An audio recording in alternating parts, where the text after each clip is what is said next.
joining me again. My name's Sarah Mathis and my business is Highland Colours. It's fleece buying time in the UK because the sheep have been shorn from about March onwards, and we're now in the beginning of August. So I have bought a lot of fleeces in the last few months and my workshop is full. I just want to show one that I have purchased here. It's a fawn coloured Shetland fleece grown in the south of the country here, and it's a beautiful fleece. I'll show the front of it for the colours. So when I first started spinning, I thought that we had to just card everything, and so I was always discarding wool because I wanted to make it look like the shop bought wool. But that's not my goal anymore, and so I very often will spin the wool straight from the fleece like this, and I will take a piece off like so, and just like that, and I will literally just go to the spinning wheel with it just like that and spin as I go, and I will pick the junk and I'll pick the little second cuts and the fluffy bits that I don't want as I go. So I find this kind of yarn that I'm doing is difficult to spin on my Ashford e-spinner, which goes at a steady speed, because I like to stop start stop start. So this one I would do on a treadle spinning wheel, and I've just done one hank here to show you it. This is a 150 gram hank and was spun from this fleece. Hope you can see that there.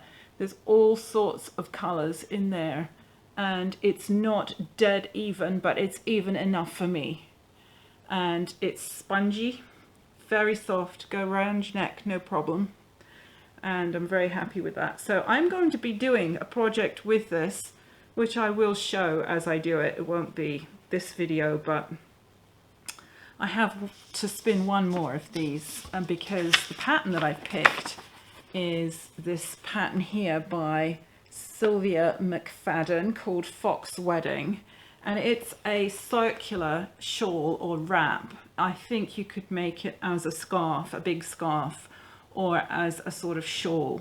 So it's quite a large knitted shawl. I think it's a great pattern for just a couple of skeins, and as hand spinners we very often only have a couple of skeins because maybe, you know, the fleece won't yield any more than that for perhaps a knitted project. I think with this fleece that I have, there'll be quite a bit of it that will go into other projects like a cushion cover or a peg loom.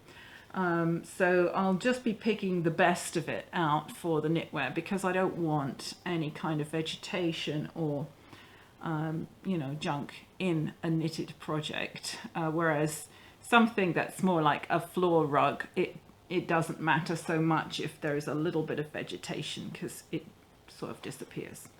Anyway, this one's knitted on 8mm needles, so everybody who's knitted this that I've read up about says it's a quick knit, which sounds great, and I'm going away for a weekend and I'm going to take this with me and hopefully come back with this project in another episode to show you the finished thing. So today I'm going to be just looking at a couple of fleeces that I've bought and what they'll make, and I'm also going to be showing my Weavemaster table loom that I've purchased. Here's another fleece that I've purchased just in the last week, and I've just washed this and I've put it out here to dry in my sun lounge where it's nice and warm. Just wanted to show this one because it's a cross variety that I haven't had before. It's a Gotland crossed with a Shetland, and this is a lamb fleece, and it is absolutely gorgeous. Grown in Scotland, very, very soft, beautiful colours, fantastic shades of grey in here, and I'm really, really pleased with this. The length of these locks is, there you can see, maybe 3-4 inches in places. So I'm spinning this as a lock yarn, and I thought I would just quickly show that on my Ashford Country spinner here. I'm spinning it just lock by lock, and I'm really happy with the way that looks. So I have about 1.5 kilos of this fleece, and so far I haven't had any waste, maybe a little tiny handful, because it's so clean. I'm very pleased with that. So that's a new one on me. I've just taken possession of this fleece. It came from the Isle of Shetland, and it's a shearling Shetland fleece, Shetland from Shetland, and it has these long staples on it which are just absolutely fantastic. And I just wanted to show this because this is just premium wool. This is going to be a commission spin someone's asked me for, so I'm going to spin this as a lock yarn, and I've started pulling the locks. This has already been washed, so I've started pulling the locks here in this basket, and I'm just pulling them from the tip end out and making big stacks of them like this. And you can see the colour gradation here. It's beautiful. It starts creamy white here and goes to a smoke grey, and the tips are sun bleached, and some of the tips are quite dark and some of them a little bit lighter. It's just going to make a fabulous wool, and I'll show you that when it's done. I've just taken possession of this Shetland fleece here, and I have not even unrolled it yet. It's just come through the post. I purchased it from someone that I know, and I thought this is an opportunity for me to just show one of these and look at it together. There is a second cut. Not a lot of second cuts on here, so this is pretty good. It's a shearling fleece, and it's grey with some various different colours in it. I just got the table cleared here so that we can spread the whole thing out. Now let's have a look here.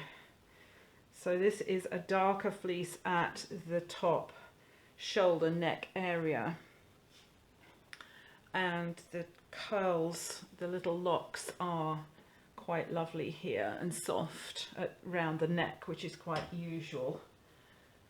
So this is a very clean fleece. I'm just noticing almost no vegetation in it, which is exactly what we want. So on this fleece, before I begin to hand spin, first of all I'll wash it obviously, and then let me see if I can get that out. It's a little bit folded under there. So I will, this has already been skirted, but I will do another skirting here before I start to spin it. I'll be taking off this wool around the edge, and I won't be throwing that away. That'll be saved for more like tapestry yarns and rug yarns and anything I'm not going to be wearing next to my skin. Now that's still pretty soft, that wool around there, but it's a little bit coarser than this central piece here. And on Shetland fleeces, you often find that the piece along the back can be felted or matted or cotted because it just gets more wear, I suppose. It gets rubbed. And usually the wool along the top is shorter.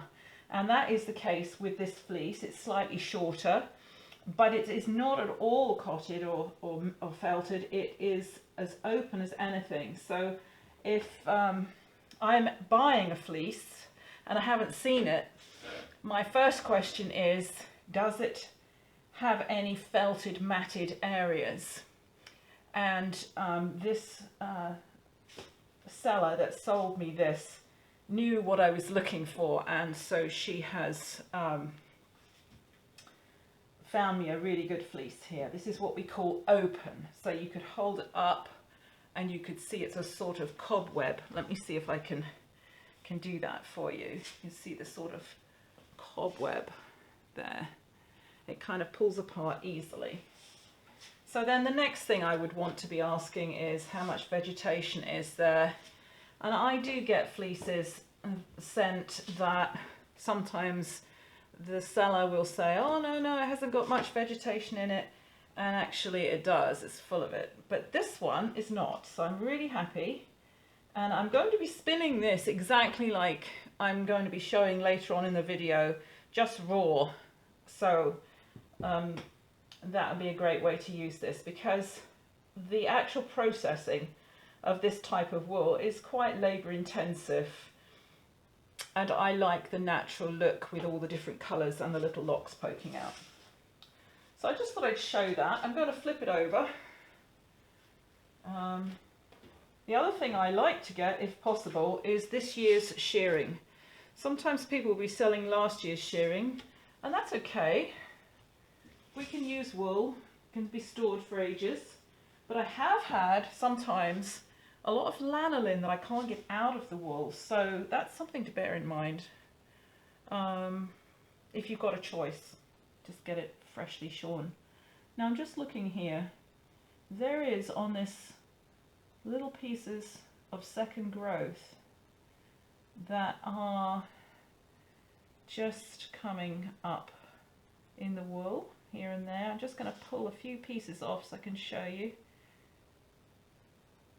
hopefully. Not a lot. So that's what I'm pulling off here.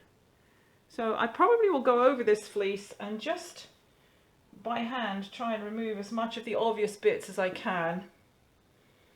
But in spinning it raw, I don't actually need to worry too much. I can flick out a lot of that as I'm going, and just look at the sections before I go with it. I tend not to use the English combs, but that's my own preference. It produces lovely rovings of wool, just the most top quality kind of rovings that you could possibly make. But I find it quite hard on my hands, and I have problems with my hands sometimes, so that's why I choose this method. And there's a lovely array of colours there. I hope you can see that. There's a grey piece there in the middle, and yeah, that's really a nice fleece. So that's going into the wash tub. I will wash it in 2 halves, hot wash. So yeah, I just wanted to show that. I've come out now into my dye kitchen, and this is a trug. I always do my my cold mordanting in trugs, plastic trugs, because it, you know, I do dye a lot of fibre and it takes a lot of fuel to bring these up to the boil. So I do them slowly overnight in what is called a cold mordant, but it's actually hot, very, very hot tap water. I couldn't put my hand in there. So that's an alum and cream of tartar one on 600 grams of Shetland, and this one is the same on 600 grams of white Shetland. So that one's grey and this one's white. The reason for that is I'm going to dye these in logwood, but I'm going to dye the grey one first to get a really deep purple, and then this one will come into the wastewater, which will give it a lighter purple. So that's where I'm at today with that. And I'm going to later be stripping leaves from a silver birch tree to give it's my favorite yellow, a very lovely clear yellow from silver birch leaves. So I'll be doing the same again with the white Shetland and also white merino to get some lovely yellows from that. You have to take the dyes when they're available. So they'll be over soon, so I'm going to get them hopefully this afternoon. So here are my silver birch leaves. This is a weeping silver birch, and so it has to be cut up from the ground, otherwise we can't get the lawnmowers and things underneath here. So that is all going into the dye pot. And over here is my walnut tree, which I'm very pleased with this year. And again, the branches have dipped right down onto the ground. There's cars going by here, which is making a bit of noise, but the branches have dipped right down to the ground. So again, I'm going to be cutting those branches back. And it looks to me like we've got quite a walnut crop coming this year. So I'm very pleased about that. And we'll be putting those into the dye pot too. That's a windy day. So I've just been round to the front and I've trimmed the tree down, and I have stripped off the leaves from the walnut, and I have just weighed it with my vintage hanging scales here and taken the weight of the bag off, and I've got 4.5 kilos. I don't worry myself too much about dye plant to wool ratio. I just put in as much as I can into the pot, and I like really strong colours to get, you know, the first dye batch could be a really strong one, and then I could use the wastewater for something that's paler. I've also separated out the walnuts that just came over those few branches, and there's quite a few there. Not as many as I would really like. I might go and find some more in the churchyard before I do that dye batch. I've put all of those leaves, all 4.5 kilos of them, in here. I'm surprised that they went. This is my largest dye pot. Normally would bring this up to the boil outside on my rocket stove, but it's quite a windy day and I don't really want the smoke to be going everywhere. So I've just filled that with rainwater and just topped it up there. So there's the lid going on, and we'll come back later. So here's my leaves that I've extracted from my dye pot. I brought them up to simmer yesterday for a couple of hours and then left them to cool overnight, and I have removed the leaves from the dye pot and left the dye in the dye pot there, and that's the Shetland that I'm putting in. There was no mordant on this Shetland because there's enough tannin in walnut leaves to give a good dye without doing that mordant process. However, the Shetland that I have mordanted will be going into a silver birch leaf dye because there's not enough tannin in there to dye without a mordant. And here are the leaves from the silver birch tree that I stripped off of the branches that I clipped off earlier this morning. So they're just in there soaking in rainwater and will be brought up to the boil. These are the silver birch leaves that have been cooked. I took them out, dyed my wool in the liquid, and then I've put these leaves back in here to see if I can get some more colour out of them. I think there's going to be another dye pot full of colour here because I have so many leaves, and I do have some additional wool that I mordanted overnight to go into it. And here is the glorious yellow that came from that pot. Just see if I hold that against something dark, they can see that just gorgeous clear yellow that silver birch leaves give, and I think it is second to none. So I'll be using that in an art yarn mixed with other things.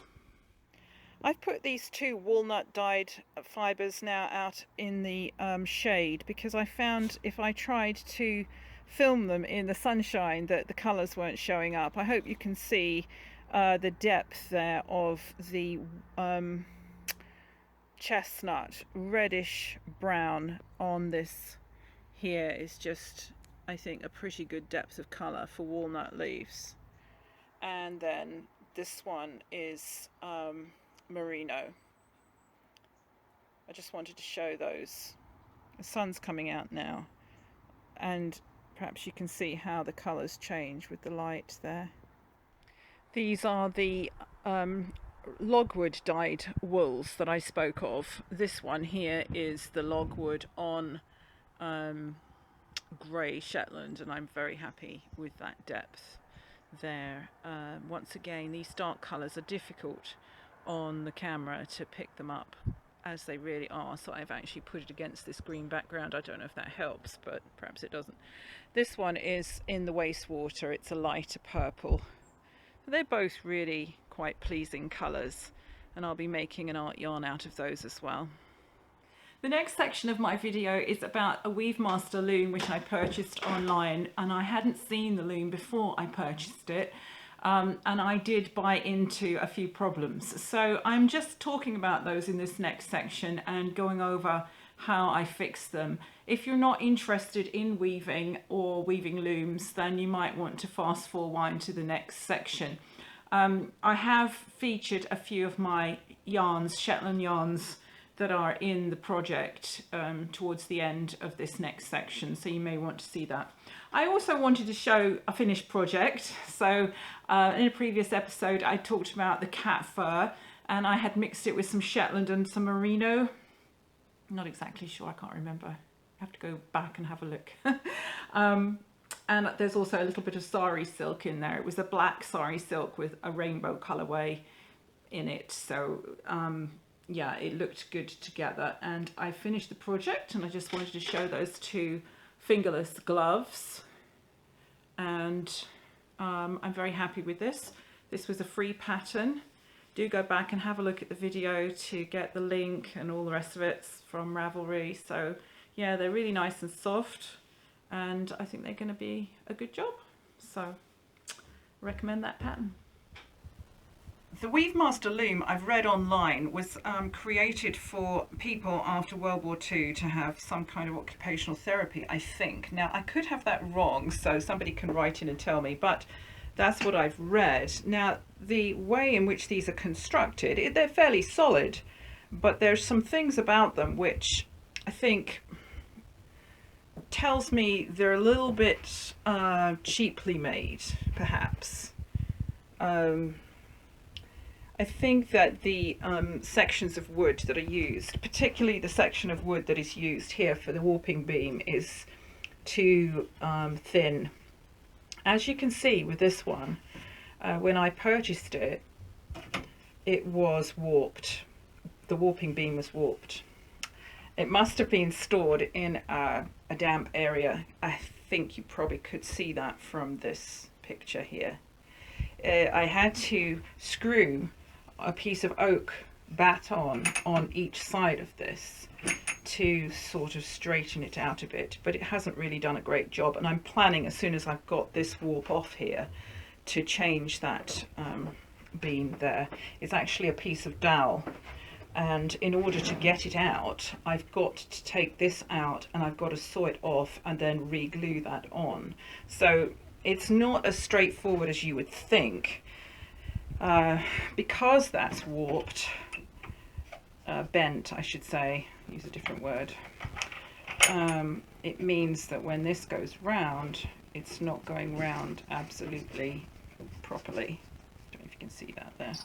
The back one is actually worse, so the back one definitely has to be changed. But because I've got so many of these slats in here in my warp, it's kind of counteracted that bent beam in there. So I just need a piece of hardwood dowel to go in there. Now, the other thing that was wrong on this loom was this and this.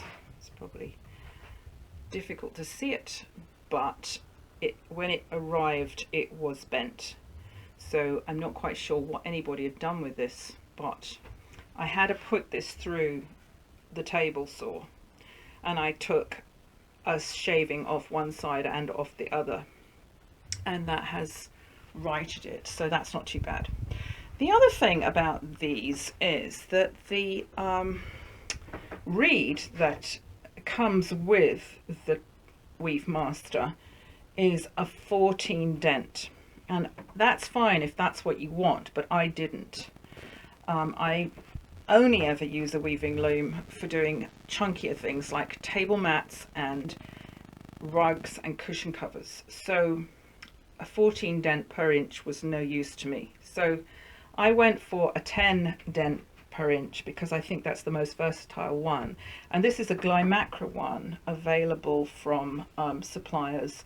Now, this is slightly wider than the original one that this is made for, and there isn't any way of putting a wider one in because the end bar, well, I should say the beta bar, the end of it is grooved.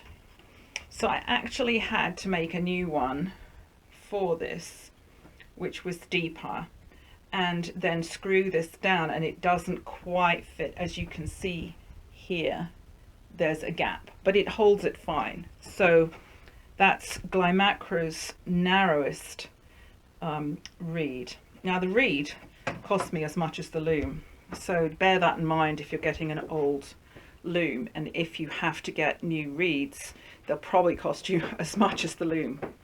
So now then the other thing about this is I didn't want 4 shafts because I only ever use these for plain weaving. So I've taken 2 of the shafts out, and the Weavemaster doesn't give you very many heddles.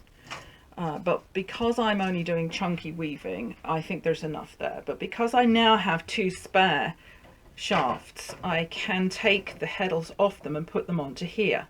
But that's not an easy job. You have to release these metal rods from the end with a hefty screwdriver or a pair of pliers and slide them on one by one. I only ever use a loom like this as a rigid heddle. I will warp straight on to the loom as though it were a rigid heddle, and the way to do that is to set these heddles out like this and to pull the thread through here and then move that to one side and pull the next thread through the reed, and then when you've got them all slayed through the reed, then go back and pull one out and put it through your heddle that you've got spaced in between. So you're actually using it as though it's a rigid heddle loom. So that's how I do it. You don't have to do it that way. You could use a warping board. So here are some of the yarns that I'm going to be using. I use all leftover pieces that I have, and for this sort of project where I have used every other, sorry, I'll just bring that back there, where I have put these warps through every other hole in this, so I'm using it as a 5-dent reed, so I've got 5 ends per inch. Then this kind of yarn is exactly what I want for that. It will make a fairly good dense table mat, table runner, or cushion cover. I'm going to make, hopefully I'm going to get at least 2 cushion covers out of this warp. So these are all leftover bits, mostly Shetland. There's Wensleydale, Hebridean, that one is a blue Texel, Shetland there. And what I do often for this sort of project is I will keep all the little tiny pieces of leftover hand spinning on the spools that I get, and I wind them off and I keep them in a jar, and then every now and then I will just ply them together and use them for a project like this. So in that ball there might be 2 or 3 other pieces of yarn that have been plied together. I'm not too fussy about it because I like a sort of random look. So that's my project. The other thing I did with this Weavemaster was to take it completely apart and I sanded and waxed the whole thing. It obviously had been damaged by the dampness, and I felt that that would be a prudent thing to do for the future. The ball of warp here is the exact same thread that I used for the peg loom. It's just my go-to black thread that I bought on eBay, and it's cotton and it's very strong. So I'm looking forward to doing this project, and I'll perhaps be able to show it when it's progressing a little bit further. So I'm back to the weaving loom. I had a little bit of a disaster on here. I was weaving away, I'd begun the weaving and I was just tensioning it up, and the cords that held the bar on to the back weaving, which had come with the loom, gave way. So they were obviously old and rotten as well as parts of the loom. So that's just another thing to check. I would also say that I think I should have put a woolen warp on here. I don't think this is the loom for a cotton warp under any kind of high tension, as I showed before. I think it's pushing it a little bit. So I'm going to treat this loom in the future as a rigid heddle. So what I would put on a rigid heddle loom, I'll put on here. I can get away with this cotton warp, it's okay, but I can't get the kind of tension on it that I would on a bigger loom or a floor loom, for instance. So that's just what I've discovered. I'm liking the way that the weaving is looking. I particularly like the yarn that is a single. So if you're hand spinning for this kind of project, a single yarn like this or like this, it doesn't have any ply, it's just taken raw from the fleece, spun on the Ashford Country spinner in this case, although you could do it on a jumbo flyer for most wheels. And the look is very rustic. All the little locks are just showing here. This is a ewe fleece in here, this dark wool from a ewe. This is not a shearling, but it's just got lots of lovely little ringlets. That's what I'm trying to say. You know, it's got nice texture. So although I wouldn't probably have wanted that in knitwear, maybe I would. Yeah, I might use that in knitwear. It's soft enough, but it looks great in this kind of project. So there's always a use for every fleece, every different fleece. They all have their own characteristics and they're all useful. So it's taken me quite a while to re-warp that. I had to take it off onto the front roller, retie the back beam with new threads, and then put it all back on again. So it's just troubleshooting really. So that's as far as I've got with that project. So here's a close-up of that wool that I was just talking about. See how all the little ringlets there are just poking out of the weaving. I'm also just walking around the end here to show how I have clamped this weaving loom down to the table with some just woodworkers clamps here. And what I did was to run two sections of wood here through underneath the loom and then clamp them down to the table, because you might have noticed in the first video that it was just walking about the table a little bit too much for quick weaving. So that's the project so far, and I will try to show that when I've finished it. So it's been a few days since I started this video, and I've been away and I have begun the project that I introduced at the beginning, the Fox Wedding shawl, and by Sylivia McFadden. And I had just under 300 yards of the chunky yarn that I showed. I think I had about 275 yards, and I did run out of wool, so maybe I was knitting it a little bit looser because it calls for 300. So I'm actually spinning some more, and I'll just show you that up close there. Hopefully you can see that. I am actually spinning it on my Ashford e-spinner because it was just convenient where I was sitting, and I thought, oh, I'll do that. But you do have to have it on the fairly slow speed to spin this kind of yarn, because as I said before, it's not carded out, and as I go I'm flicking all of the bits out of it, and you can see it's slightly lumpy, and I like it that way because you can see all the little teeny weeny ringlets of wool here and there. And I also have spun it very, I'll just put something plain behind that so you can see I've spun that with the different colors of the wool as I came to them. I didn't try to mix it up, because when I apply that, it's going to all be mixed up anyway, the different shades, and I like that look.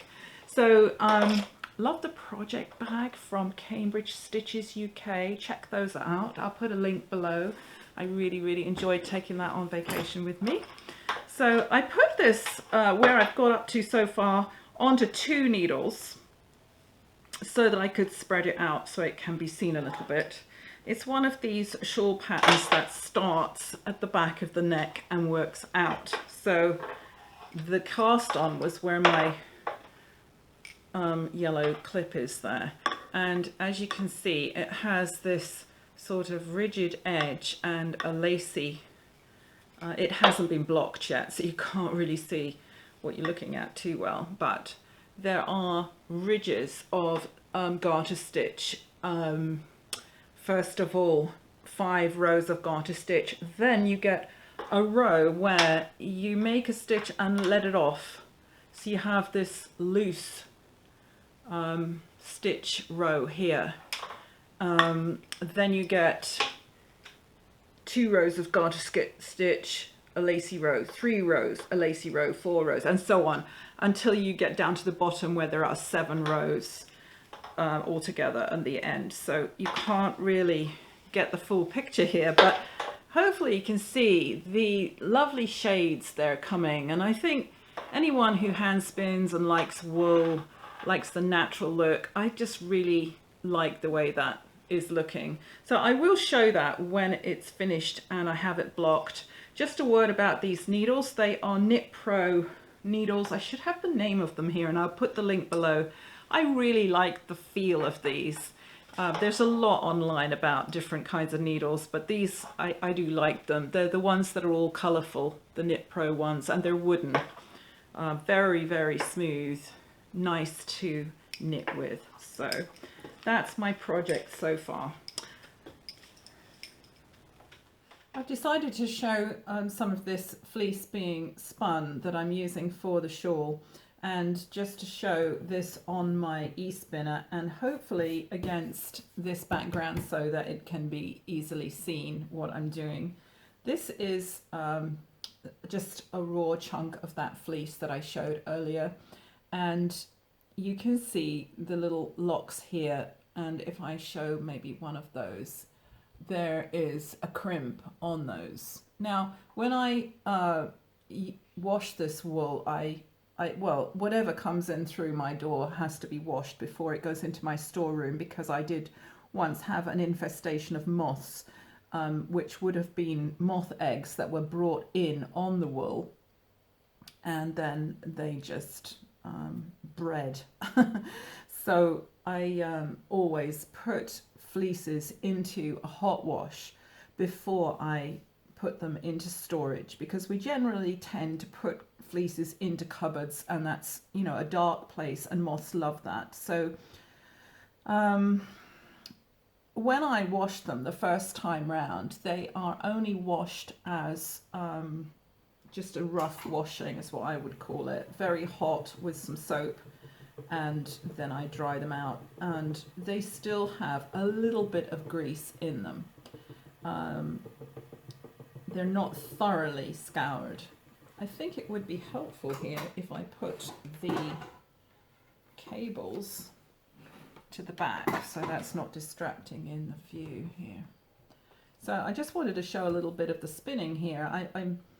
I'm spinning it raw, straight from the fleece, no carding, and I'm doing it on the slow speed. So for those of you with an Ashford e-spinner, you can see where the dial is. It's at 12 o'clock.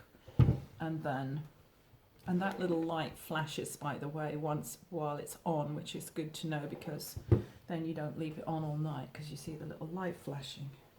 So where's my pedal gone? Here we are. As I go, quite slow spinning. I'm not doing a long draw. I'm just gently working at getting that smooth. I'm not doing a lot to get that smooth. I don't want to remove all the characteristics of the wool, but like there is a little piece of vegetation, so that is why, and there's another piece, I need to do this slowly. If it were on a foot powered wheel, then stopping and starting is perhaps something a little easier.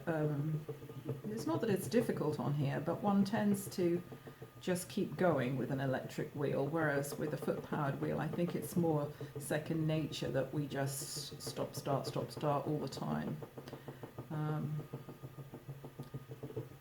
And even with all of my diligence at getting the vegetation, there is still some going through here. And if this were for sale, this yarn, I would probably not be spinning this particular fleece for my shop. Because of that, I wouldn't want to be selling wool that has a lot of little pieces in it. Although I'm getting most of these, I think. We'll find out once it's plied up.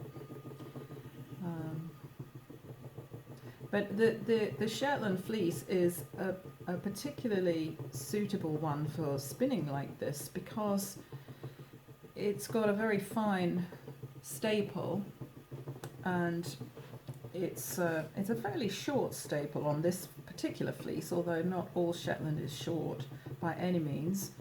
But it often has a second growth of wool underneath the top growth. The reason for that is it's an old-fashioned breed, and it would naturally shed its wool, which was what people used to do back in the day. They would go wool gathering and pick up the wool that the sheep had shed. And as that is molting, as it were, the new growth is coming underneath it. So nowadays we always shear sheep, so when that process happens, then the second growth is getting cut with the top layer. So with a Shetland fleece, if we don't want to use that second growth, which it could be very difficult to use if you were carding it, then you would have to either pick it off or comb the wool so that you can get it off with English combs, or you could do it like this. So here is some of the thread that I've spun. Just see if you can see that there. It's, as I said before, there are some lumps and bumps in it. It's not entirely smooth. There's a little piece of vegetation that I missed. But I'm pretty happy with that. Now that's going to be plied, so it's going to end up like that, which for me, for this project, is perfect. So I'm going to just show the project actually finished here in a few minutes, because I've been doing some more work on the shawl since I began this video, and I'm going to block it and show it in a minute. So here is my finished shawl. I've spread it out outside on a sheet so that you can see the whole thing. It might be looking slightly grey in this light rather than fawn, but I assure you it's a fawn coloured fleece, and definitely in the light browns, creams, oatmeal, medium brown sort of colour range. Now I have altered this pattern slightly. I usually do alter patterns. I wanted a shawl that could be crossed over in front and attached behind the waist, as they used to be in Norway and in the 1800s. You'll often see in like period dramas, somebody will be wearing one of these that's crossed over in front and tied behind the back. Now this one won't tie behind the back, but you could attach it. It's got a wingspan of 80 inches. The original pattern called for 70-inch wingspan. So I had actually added this block here that you can see at the bottom. Hopefully without making the camera move. This piece here is added on, and I used a total of 450 grams of hand spun. So I'm very happy about the way it's come out. It's very, very spongy, very soft and springy yarn. So it's a very pleasing pattern, and I am going to be trying this again. It's one of those patterns that you could use with a smaller amount of hand spun. I mean, some projects, you know, they take quite a lot, and then you might run out of that particular fleece. So the other thing about this is, I think if you tried this with, say, the same kind of spinning but a different fleece, like a Hebridean or Corriedale or something else, I think you would get a completely different look, and there might be some more drape in a Hebridean, or I don't know, I haven't tried it. So that's definitely a pattern that would lend itself to, you know, all kinds of different hand spuns. You could even do different colors here as well, which would be kind of fun. I love the cast off edge that this pattern has. It's a sort of, you do 2 stitches, you knit them, and then you take the 2 stitches onto the other needle and then knit them through the back of the loop. So it makes this very, very open edge, and it's quite a firm edge, which is really nice. It's not going to get wavy. So top marks for the pattern developer on this, and I hope this has inspired you to try. Thank you for joining me today. I have tried all the way through this video to just feature different ways of using Shetland wool and different ways of you know, dealing with it. So I hope that's been a bit of an inspiration.